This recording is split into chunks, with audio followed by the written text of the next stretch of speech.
Witam Was serdecznie w 11 odcinku podcastu Odgłosy Sztuki, którego tematem jest fenomen muzeum jako instytucji. Czym jest, jaka jest jego geneza, jaki kształt może przybrać w przyszłości.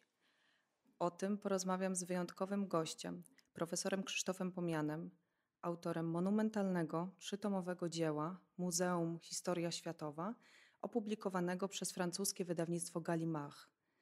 Na język polski pierwsze 2 tomy, a trzeci jest w przygotowaniu, zostały przetłumaczone przez Tomasza Strużyńskiego i ukazały się w wydawnictwie Słowo Obraz Terytoria. Profesor Krzysztof Pomian jest filozofem, historykiem i eseistą. Od 1973 roku mieszka na emigracji we Francji. Wykładał w Paryżu i w Toruniu. W 2022 roku został laureatem prestiżowej francuskiej nagrody literackiej Prix Femina za całokształt twórczości ze szczególnym uwzględnieniem dzieła Muzeum Historia Światowa. Panie profesorze, jest mi niezmiernie miło, że znalazł Pan czas, żeby podczas tego pobytu krótkiego w Polsce porozmawiać z nami w podcaście. Dzień dobry. Dzień dobry. Chciałabym zacząć od w ogóle początku, czyli kiedy i w jakich okolicznościach po raz pierwszy użyto słowa muzeum? Jak ono zaczęło funkcjonować? Pani, słowo muzeum ja usłyszałem w bardzo dziwnych okolicznościach, ponieważ było to w Semipałatyńsku, dokąd myśmy byli wywiezieni z moją mamą i gdzie przeżyłem lata 1940-1946 do momentu powrotu do Polski. W pewnym momencie mieszkaliśmy tam na ulicy Dostojewskiego, w jakiejś straszliwej zresztą ruderze, gdzie było bardzo zimno, ale to pomijając, w pobliżu był domek, na którym było napisane Domik Muziej Fiodora Michajłowicza Dostojewskiego. Więc mnie to bardzo intrygowało, ale wejść tam nie można było. Przypuszczam, że po prostu dlatego, że to były lata wojny i nie było personelu i to było zamknięte. Ale słowo muzeum wtedy usłyszałem po raz pierwszy, tak. A kiedy ono zaczęło funkcjonować jako określenie instytucji, kolekcji, zbioru, który się odwiedza, który się konserwuje, o który się dba? No wie pani, pierwszym muzeum, które w ogóle zwiedziłem, było Warszawskie Muzeum Narodowe. O. Po powrocie z Związku Sowieckiego i już nawet dobrze nie pamiętam, co ja w tym muzeum wtedy oglądałem, co tam wtedy było, ale moje zupełnie pierwsze doświadczenia muzealne są związane z Muzeum Narodowym w Warszawie. Mama mnie tam zaprowadziła, tam była jakaś wystawa. No a potem tak się szczęśliwie w moim życiu złożyło, że ja mieszkałem w Brukseli przez kilka lat. I w Brukseli było wspaniałe muzeum, jest sztuki dawnej. Wtedy obecne Muzeum Sztuki Nowej nie istniało. Cała mapa muzealna Brukseli była trochę inna niż dziś. No i z Brukseli można było, tak mogliśmy jeszcze wtedy pojechać do Paryża, także ja zobaczyłem Louvre, zupełnie inny niż dzisiaj, pod wieloma względami. No, dzisiejszy Louvre to jest wielki Louvre, zupełnie inaczej rozbudowany, ale pomijam to, że to był Louvre, w którym publiczności tak znowu wiele nie było. Trudno to sobie wyobrazić teraz z obecnej perspektywy, tak? Bo jest to jedno z najchętniej odwiedzanych dzisiaj muzeów. Rzeczywiście nie sposób sobie wyobrazić. Z tym, że trzeba, jak już o tym mówimy, to jest całkiem istotne dla naszego tematu, powiedzieć tyle. W Louvre są miejsca, gdzie nie można się przebić przez tłum. I to dotyczy między innymi sali, w której jest Gioconda. I są kilometry korytarzy, gdzie nikogo nie ma. Ludzie skupiają się wokół pewnych szczególnych miejsc. Wycieczki są prowadzone od punktu do punktu. W związku z czym, jak się tylko wie, jak się zna ten budynek i chce się coś zobaczyć, co nie jest przedmiotem masowych uniesień, to nie jest to bardzo trudno. Nie trzeba nawet daleko szukać. Duża część galerii malarstwa francuskiego, kiedy ja ostatni raz zwiedzałem, była, nie chcę powiedzieć, że pusta, na przykład miała rozrzedzoną publiczność, zupełnie nieporównywalną z tym, co się widzi w tej długiej galerii, która jest wzdłuż Sekwany i w której jest malarstwo włoskie, wczesne malarstwo włoskie, i z której się wchodzi do sali, gdzie jest właśnie Gioconda i jeden z najwspanialszych portretów Tycjana, mężczyzna z rękawiczką. No a proszę mi powiedzieć, a co w kontekście muzeum jako tematu wydało się panu szczególnie interesujące? Czemu poświęcił mu pan tyle czasu, tyle pracy naukowej? Pani, można by odpowiedzieć na to tak, jak odpowiedział ktoś, kiedy go zapytano, dlaczego wchodził na Everest, bo jest.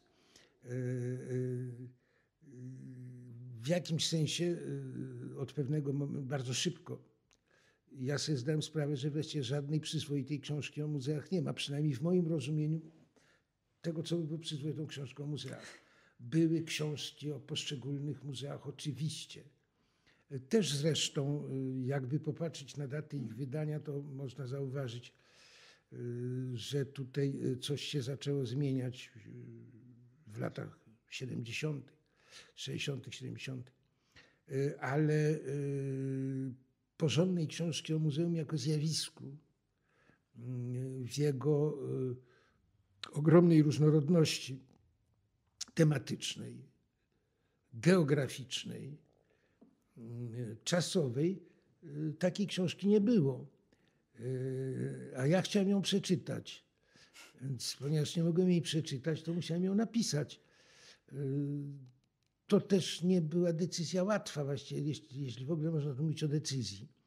To było takie powolne wpełzanie w ten temat, trochę wbrew samemu sobie, z myślą o tym, że w co ja się wdaję i jak ja się z tego wygrzebię w ogóle, czy kiedykolwiek.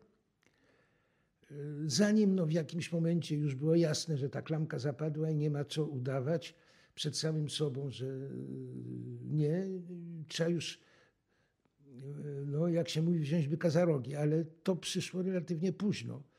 Natomiast ja żyłem z tym tematem już tak naprawdę od połowy lat 70. mniej więcej, więc zanim doszło do wydania pierwszego tomu, to minęło 40 parę lat. To jest duży okres czasu. W takiej panoramie ogólnej w pierwszym tomie pisze pan, albo szacuje pan, że dzisiaj funkcjonuje około 85 tysięcy muzeów. Znaczy, ICOM czy AICOM, jak go chce wymawiać, szacuje nawet tak, na ponad 80 tysięcy, a moim zdaniem, ponieważ to jest niedoszacowane, zresztą w ogóle statystyki muzealne to jest osobny rozdział, pomijając Stany Zjednoczone, gdzie one są znakomicie prowadzone, to w związku z tym w przybliżeniu sądzę, że można powiedzieć, pamiętając o tym, że ich dane też pochodzą sprzed kilku lat, jesteśmy prawdopodobnie w okolicach 100 tysięcy w tej chwili, jeśli chodzi o muzea na świecie. Z ogromnym przyrostem w Chinach. Między innymi, nie wiem, czy to jest dalej prawdą, ale nie wiem, 2 czy 3 lata temu londyński Economist opublikował artykuł na temat muzeów w Chinach, gdzie twierdził, że otwiera się jedno muzeum dziennie. W tym momencie było już tam kilka tysięcy. Także prawdopodobnie my nie dążymy za realnym procesem. To, co mnie w tej ilości muzeów też, nie ukrywam, zaskoczyło, to jest to, co pan pisze, że 7/8 z tych wszystkich muzeów zostało utworzonych no mniej więcej w ciągu ostatniego półwiecza. I ja pana chciałam zapytać o to, skąd u nas taka potrzeba po wojnie budowania nowych instytucji?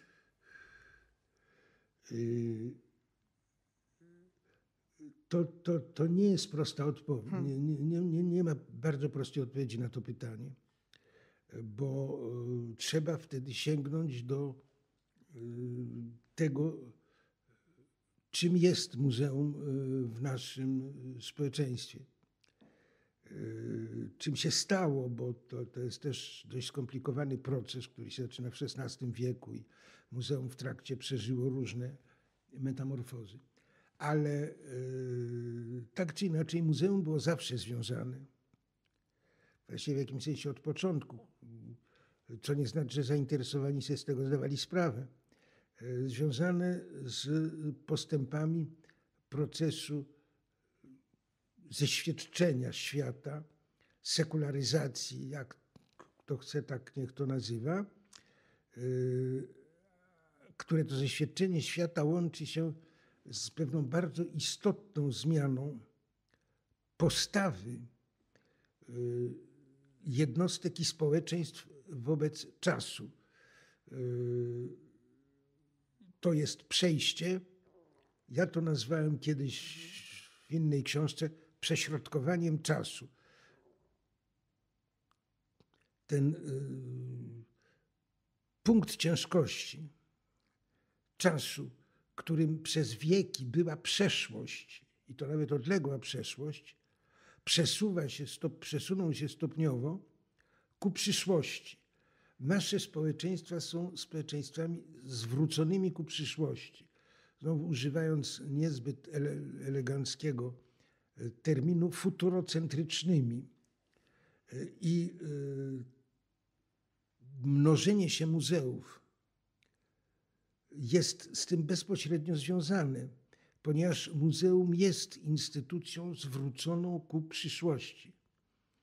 To jest, w najkrótszy sposób je charakteryzując, kolekcja publiczna, w tym sensie, że należąca do instytucji publicznej, a więc teoretycznie nieśmiertelnej w odróżnieniu od jednostki fizycznej, w odróżnieniu od kolekcji prywatnej, a więc publiczna.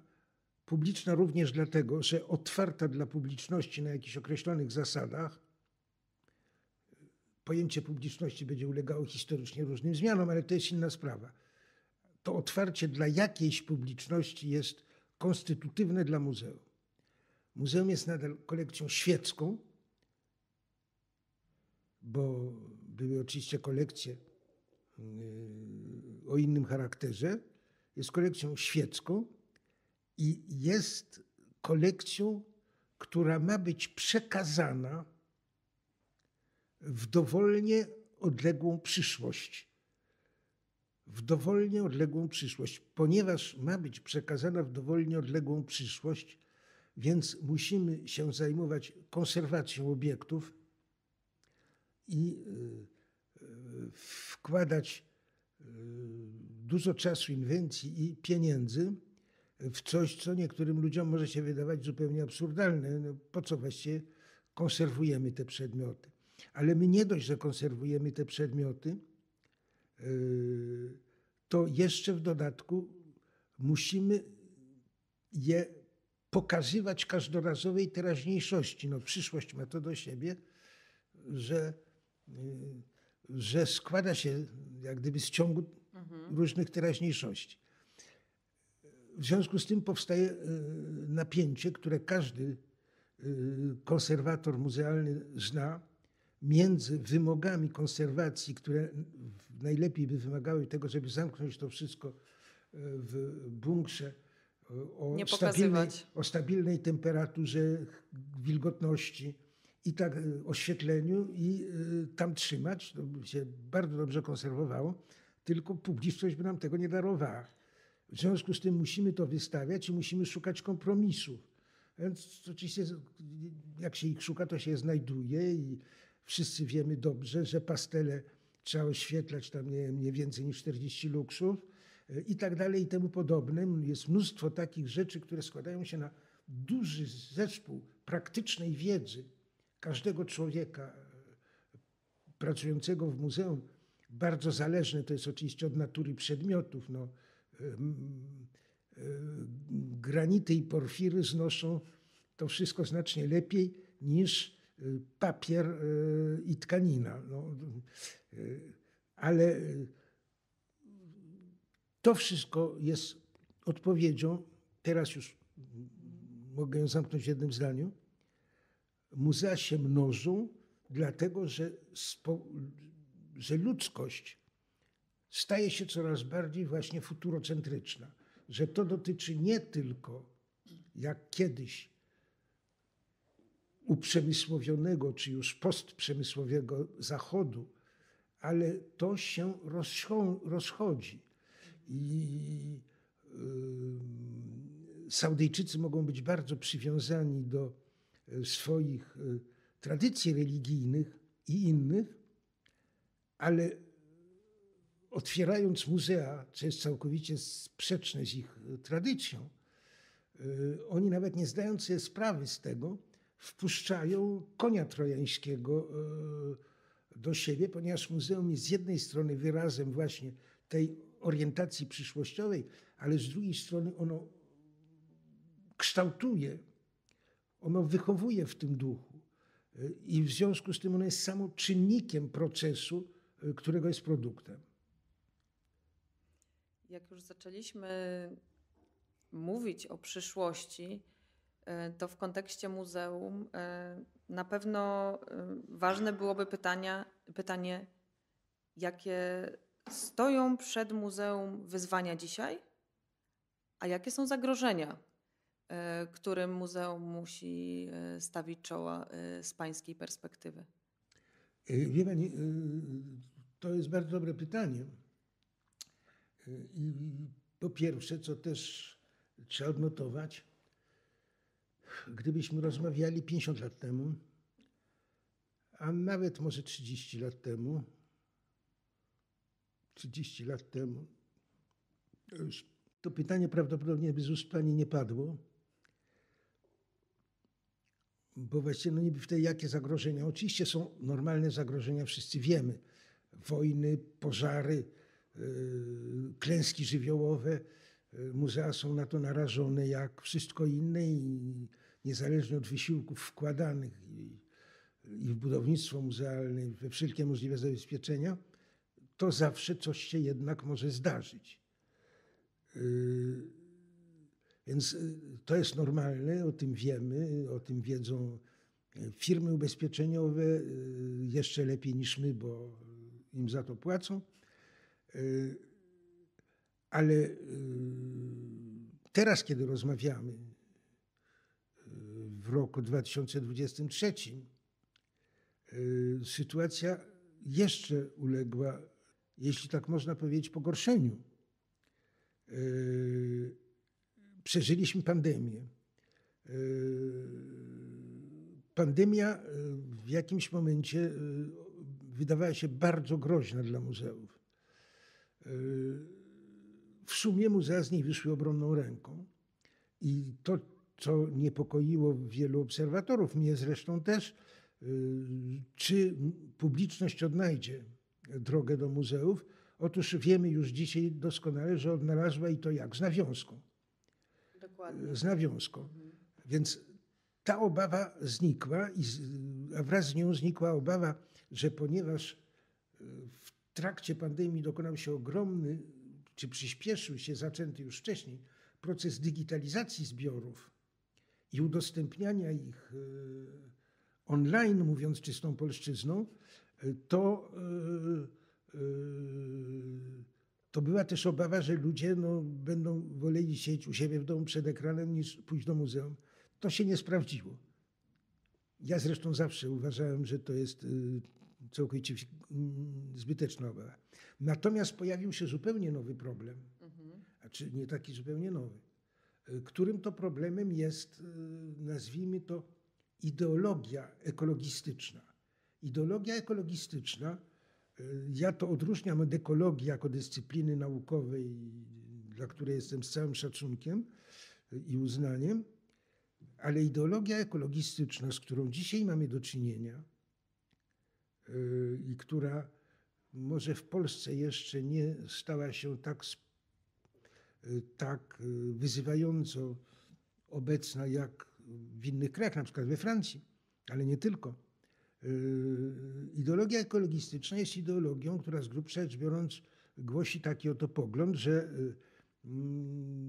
jeżeli nie dokonają się radykalne zmiany, które to radykalne zmiany zresztą odbiłyby się na muzeach natychmiast, to ludzkość po prostu zginie w ciągu tam najbliższych 50 czy 100 lat. I tu widać od razu całkowity konflikt, całkowitą niezgodność między tą ideologią a tą ideą przyszłości, która jest wbudowana w najbardziej intymną tkankę muzeum, bez której, to znaczy przekonania, że ludzie będą istnieć w dowolnie odległej przyszłości i że ci ludzie będą podobni do nas, w tym sensie przynajmniej, że w jakimś zakresie będą podzielali nasze upodobania, będą podzielali nasze zainteresowania, będą w jakiejś mierze szanowali nasze hierarchie wartości albo je podzielali, a przynajmniej okazywali zainteresowanie nimi. Otóż ta wizja historii ludzkiej, ta wizja przyszłości ludzkiej jest wbudowana, jak mówię, w samą tkankę muzeum. Gdybyśmy zakładali, że tak nie będzie, to cała zabawa nie ma sensu. Cała zabawa nie ma sensu, bo po co i dla kogo? Więc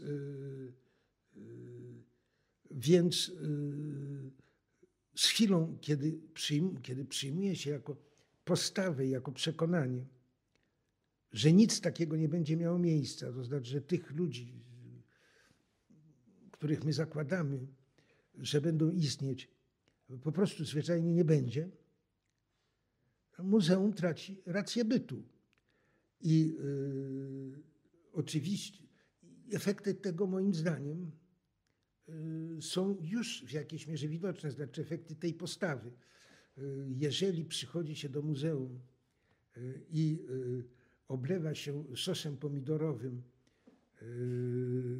obrazy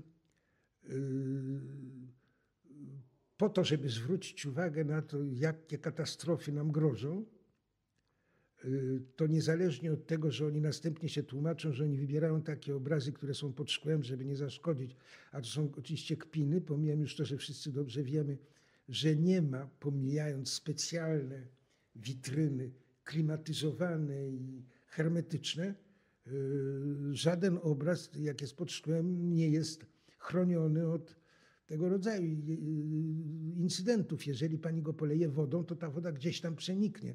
Sos pomidorowy dokładnie tak samo. Otóż ci ludzie to robią, bo tak naprawdę w głębi serca oni w tą naszą przyszłościową wiarę już nie wierzą. Oni zaczynają uważać, oni jeszcze nie mają odwagi tego powiedzieć do końca, że najlepiej byłoby to wszystko zamknąć, że to zwiększa tylko produkcję gazów powodujących efekt cieplarniany. Tego jeszcze się głośno nie mówi. Ale kiedy pierwszym odruchem władz miejskich Strasburga, gdzie ekolożyści mają większość, gdzie pani mer jest ekolożystką, było w pewnym momencie to, żeby ograniczyć funkcjonowanie muzeów tam do 3 dni w tygodniu, czy coś w tym rodzaju. W ramach oszczędności oczywiście. To tu mamy do czynienia z pierwszymi przejawami już praktycznymi tego, o czym ja mówię teraz. To są w perspektywie długofalowej to jest największe zagrożenie dla muzeów. tak, zagrożenie ich bytu przede wszystkim. Tak jest, to jest po prostu pozbawienie ich samej racji istnienia. No, powtarzam raz jeszcze, jeżeli świat ma się jutro skończyć, muzeum nie ma sensu. A co jeśli chodzi o osoby opiekujące się zbiorami muzeum? Mam tutaj na myśli kustoszy. Myśli pan, że ich zadania się zmieniły, czyli dzisiaj są inne niż były kiedyś? Wie pani, w sensie najogólniejszym na pewno nie. W sensie najogólniejszym na pewno nie. Kustosz jest człowiekiem, któremu pewne rzeczy są powierzone, dane w depozyt. On ma je przekazać w co najmniej nie gorszym stanie niż się otrzymał. I ta zasadnicza reguła obowiązywała w XVI wieku, jak obowiązuje dziś. To jest podstawowa różnica między kustoszem a kolekcjonerem prywatnym, który teoretycznie może robić z obiektami, które są w jego kolekcji, co mu się żywnie podoba. Ale kustosz nie może robić, co mu się żywnie podoba. Ma związane ręce w pewnym zakresie. Następnie może oczywiście grać, jak jest inteligentny i wynalazczy, to potrafi sobie doskonale z tym poradzić, ale w tym sensie to się nie zmieniło. Natomiast zmieniło się w innym sensie. Cała praca muzealnika się zmieniła. Poziom utechnicznienia muzeum, zwłaszcza to jest kwestia ostatnich 30-40 lat, jest czymś, z czym nigdy nie mieliśmy do czynienia. Proszę pamiętać, że muzeum w swojej historii przeszło od tego, żeby być otwartym wyłącznie w godzinach słonecznych, do tego, żeby jednak zacząć zakładać oświetlenie gazowe, później elektryczne. Muzea się broniły zresztą przed tym, niektóre przynajmniej bardzo długo, żeby dostosowywać muzea do publiczności, ponieważ przedtem publiczność miała się dostosować do muzeum. Tu sytuacja została kompletnie odwrócona. Mniej więcej od połowy XIX wieku jednak w świecie muzealnym zaczęło się powoli pojawiać w niektórych krajach z ogromnymi oporami. To szło o wiele lepiej w krajach protestanckich niż katolickich i o wiele lepiej w Wielkiej Brytanii niż we Francji. Że trzeba dostosować muzeum do publiczności. Ale co znaczy dostosować muzeum do publiczności? To jest sprawa, która angażuje na pracę muzealną na wszystkich poziomach. To jest to, że trzeba umieć napisać objaśnienie do wystawianego obiektu krótko, precyzyjnie, liternictwem, które jest czytelne dla ludzi, umieścić tą etykietę tak, żeby nie trzeba było skulać się albo klęczeć, żeby ją przeczytać, albo wręcz przeciwnie, zadzierać głowę do góry, ryzykując to, że następnie się będzie miało jakieś takie bóle w karku i plecach. To jest to, jak się buduje taką małą architekturę muzealną, witryny, postumenty, oświetlenie. W tej dziedzinie zresztą dokonała się prawdziwa rewolucja. My teraz umiemy oświetlić dokładnie to, co chcemy oświetlić. Nie jesteśmy skazani na światło, nad którym właściwie nie panujemy. Także w tym sensie praca muzealnika zmieniła się. Coś w nim jest teraz z inżyniera, którym dotąd nigdy nie był, w jakimś zakresie musi nim być. Być bardziej wszechstronny, prawda? Proszę? Być bardziej wszechstronnym. Jest przede wszystkim tak, jest bardziej wszechstronny i musi zwracać uwagę na różne sprawy, na które kiedyś uwagi nie zwracał. Jak powiedziałem, kiedyś publiczność miała przyjść się dostosować do muzeum, a teraz trzeba dostosować muzeum do publiczności. To wymaga szatni, toalet, miejsc wypoczynkowych i tak dalej, i tak dalej, i tak dalej. Odpowiednio zrobionych schodów i przy czym jak mówimy do publiczności, to pojęcie też się zmieniło w sposób bardzo komplikujący pracę muzealnika. Bo kiedy mówiliśmy publiczność, jeszcze bezpośrednio po II wojnie światowej, przynajmniej to już nie było prawdą w Stanach, ale to było prawdą jeszcze we Francji, tośmy mieli na myśli zdrowych, spokojnie się poruszających ludzi. Kiedy dzisiaj mówimy publiczność, to mamy na myśli osoby na wózkach, osoby niekoniecznie niepełnosprawne, osoby, które mają kłopoty z widzeniem. Ze specjalnymi potrzebami, tak to określamy, tak? Proszę? Mówi się o tym o tym zjawisku jako o przystosowaniu muzeum do osób ze specjalnymi potrzebami. Tak jest, no więc można to użyć tak, powiedzcie, elegancko, ze specjalnymi potrzebami, ponieważ nasz język uwielbia eufemizmy i już słowo niepełnosprawny stało się, zdaje się, słowem nie do użycia, ale tak jest. Dla dzieci. To kluczowe teraz. I tak dalej, i tak dalej. Otóż to wszystko to jest rzecz, której się retorycznie nie załatwi, która wymaga odpowiednich przebudowy architektury w starych budynkach, miejsca na windy czy na schody ruchome i tak dalej, i tak dalej. Nie będę wchodził w te szczegóły, ale chcę powiedzieć, że z tego punktu widzenia życie muzealnika, jego zawód zmienił się zasadniczo. On musi myśleć o rzeczach, o których kiedyś nie myślał. Kiedyś mógł myśleć o tym właśnie tylko, że przedmioty, nic się złego nie stało. Teraz dalej to jest w centrum. Żeby obrazom nic się złego nie stało, żeby rzeźbom nic się złego nie stało i tak dalej, i tak dalej. Żeby niczego nie ukradziono, żeby niczego nie zniszczono.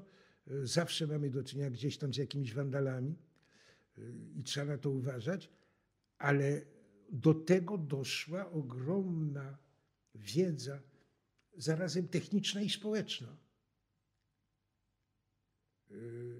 która, przypuszczam, że częściowo jest uczona, ja już nie wiem, jak to dzisiaj wygląda. Znaczy jest to też w dużej mierze praca zespołowa, tak. Nie ukrywajmy, czyli kustosz potrzebuje współpracować z edukatorem, prawda, z działem promocji, jakby wspólnie z nimi też wypracowuje tę formułę do publiczności. Oczywiście, że między innymi ten wymiar zespołowy, o którym pani mówi, stał się dzisiaj znacznie ważniejszy niż był kiedyś. Ale żadnej wystawy nie robi jedna osoba. Dokładnie.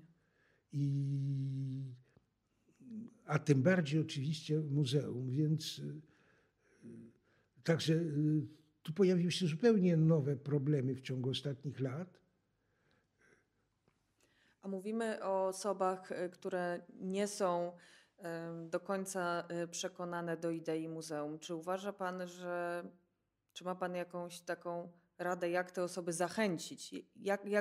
Co można by im zaoferować, jak ich przekonać do tego, że to muzeum jest tą istotną dla nas wartością?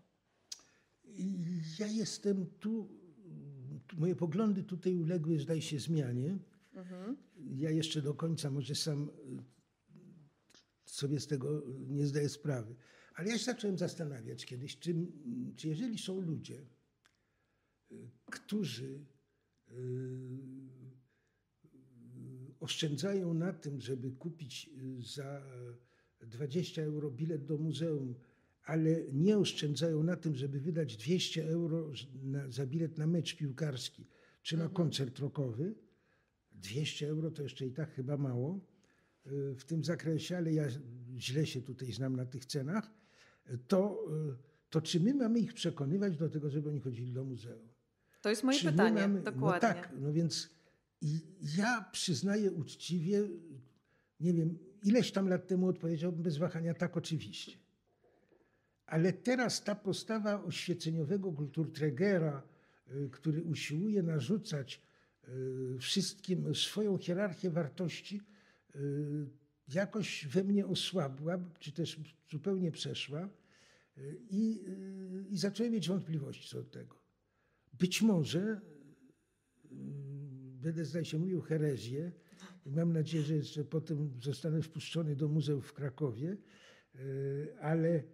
ale być może powinniśmy się pogodzić z tym, że jest pewna część publiczności, którą interesuje nie muzeum, a mecz piłkarski, którą interesuje nie filharmonia, a koncert rockowy i że krótko mówiąc musimy przyjąć, że w społeczeństwie, w którym żyjemy, są różne hierarchie wartości, współistnieją różne hierarchie wartości i my nie musimy podzielać hierarchii wartości, która sprawia, że człowiek czyta przegląd sportowy, zamiast czytać pismo, nie wiem, czy istnieje w Polsce w tej chwili takie, na obszarze francuskojęzycznym bym je znalazł, które właśnie pisze o sprawach sztuki, muzeów, rynku kolekcjonerskiego i tak dalej. Więc jak mówię, ja tu się bardzo zmieniłem i sam jeszcze odnoszę się z pewnym podejrzeniem do moich nowych poglądów. A zarazem wydaje mi się, że tak jest i że my od tego nie uciekniemy.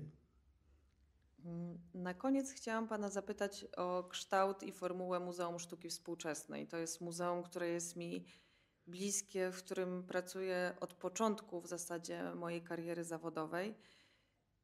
Jak pan postrzega przyszłość tego muzeum? Dopytam konkretniej. Czy pana zdaniem ten zakres czasowy, który obejmuje teraz ta sztuka współczesna, czy on będzie ulegał korekcie? Co się stanie z tymi najstarszymi zbiorami za 50, za 100 lat? Jak ta formuła może się zmieniać? Wie pani, to jest pytanie, które zadano sobie właściwie od razu, kiedy powstało Muzeum Sztuki Współczesnej. Ludzie, którzy tworzyli nowojorskie Museum of Modern Art, zadali sobie to pytanie. I początkowo idea była taka, że wzorowana trochę na modelu Muzeum Luksemburskiego w Paryżu. Muzeum Luksemburskie było muzeum sztuki nowej, powstającej, ale idea była tego rodzaju, że po iluś tam latach, po śmierci artysty, zależnie od tego, jak to dzieło było oceniane, albo jechało do Louvru z Luksemburga, to była konsekracja, albo jechało do prowincjonalnego muzeum, albo było używane przez państwo, ponieważ we Francji było to własnością państwa, do dekorowania ambasad, urzędów i tak dalej. Krótko mówiąc, Luksemburg miał być tym miejscem przejściowym, takim czyśćcem trochę, gdzie to się wszystko jakoś tam następnie, jak figa ucukrowywało i jak tytoń ulegało, żeby zacytować wieszcza, przynajmniej raz. I tylko to się nie sprawdziło. Nie sprawdziło się to z różnych powodów, między innymi dlatego, że kolejne dyrekcje Luksemburga bardzo niechętnie pozbywały się tych najlepszych rzeczy, które miały, a które teoretycznie miały odesłać do Louvru. Prawda? Więc co oni sabotowali jak mogli, spowalniali jak mogli. Także w jakimś momencie tam już w tym muzeum, które miało być sztuki współczesnej, okazało się, że najnowsze rzeczy są sprzed 50 lat, co jednak było pewnym problemem.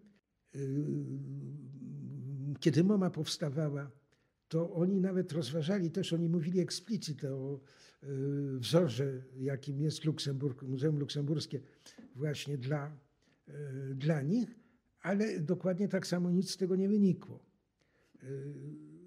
Z dwóch powodów wtedy.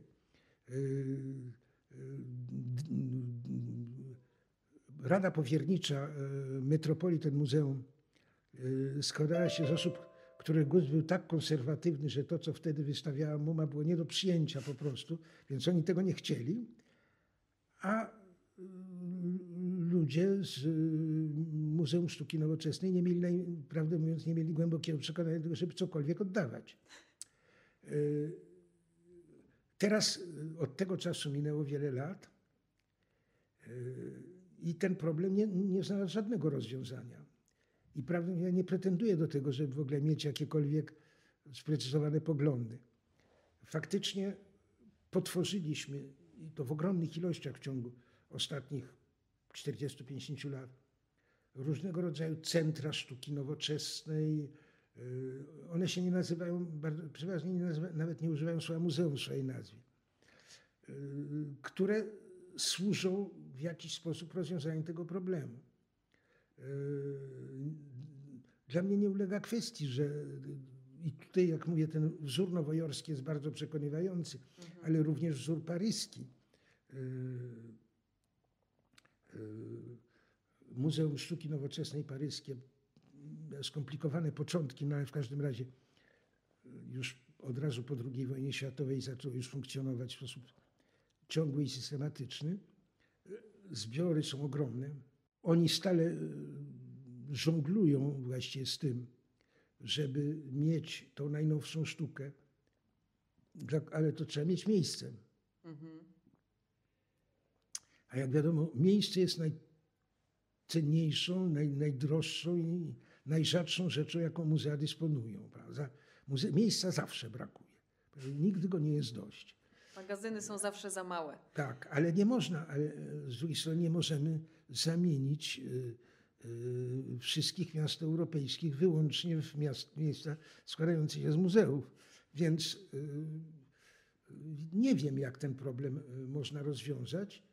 Przypuszczam, że kiedy Mocak będzie już całkowicie zapełniony i nie będzie takiej zmiany gustu, żeby kolejna szefowa Mocaku miała ochotę wyrzucić część zbiorów, a w każdym razie przenieść się do piwnicy i tam o nich zapomnieć, tak jak było z pompierami w pewnym momencie.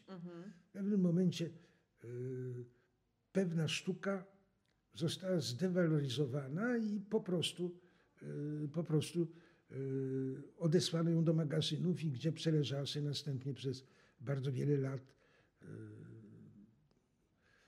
kilkadziesiąt lat. Co oczywiście stworzyło miejsce dla ale ten zabieg można powtarzać oczywiście, ale takich ostrych zmian gustów nie było, choć ja nie wykluczam, że one nastąpią.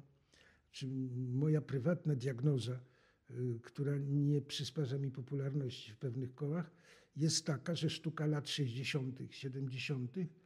w dużej mierze pojedzie do magazynów.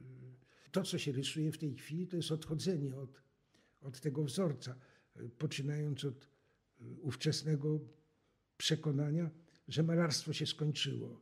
Cośmy się nasłuchali o tym, że malarstwo się skończyło. Nigdy w to nie wierzyłem, przyznaję, ale poza tym miałem przyjaciół malarzy, więc...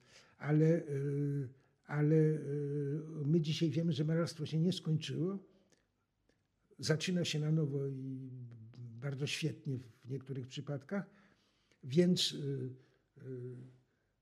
z instalacji i różnych obiektów dosyć dziwnych, które miały być sztuką w świecie, w którym malarstwo się skończyło, nie wiem, co zostanie. Myślę, że możemy też to pytanie po prostu zostawić tak zawieszone. Panie profesorze, dziękuję najmocniej za rozmowę. Dziękuję bardzo. Życzmy sobie, myślę, nawzajem interesujących i inspirujących wizyt w muzeach. Dziękuję bardzo.